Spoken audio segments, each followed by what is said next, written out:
Uneasy lies the head that wears the crown. It is common knowledge, we all know, that presidents age more rapidly when they are in office than regular people do. I was just reading that Barack Obama has aged 2 years for everyone. But you, Professor Olshansky, have been studying longevity, human longevity, for some time.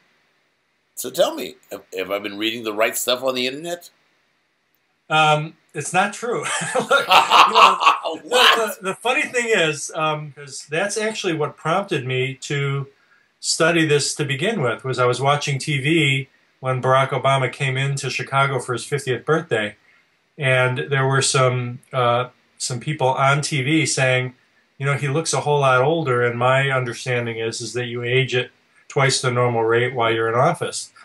And I said, well, I don't know that to be true, and I work in the field of aging. But this is an eminently testable hypothesis. I actually went and did the analysis within a very short time period. You know, we haven't had that many presidents.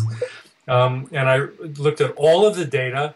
When you did decide to study this as an academic, what metrics do you look at when assessing the aging of presidents?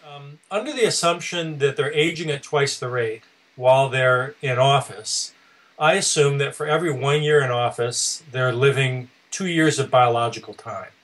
So if you're in office for 8 years, I assume you've lived for biologically 16 years, right? And that's exactly the assumption I made for every single president.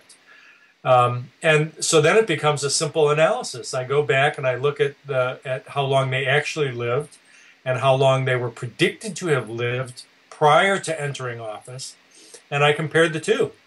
And if presidents lived longer than what was predicted for people their age, then they exceeded what was predicted, and they were not experiencing accelerated aging. And if they died sooner, which is what your hypothesis would be, was that they would die before other people because they're living at twice the rate while they're in office, then they should be dying sooner. And that's not what I saw.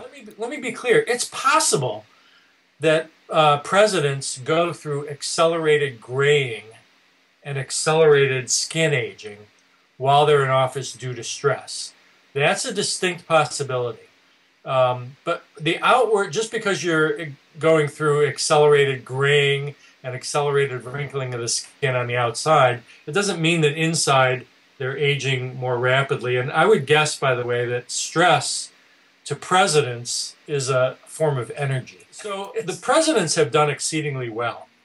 And one of the reasons why they've done exceedingly well is something that we know about in public health and we've known about for a long time, and that's access.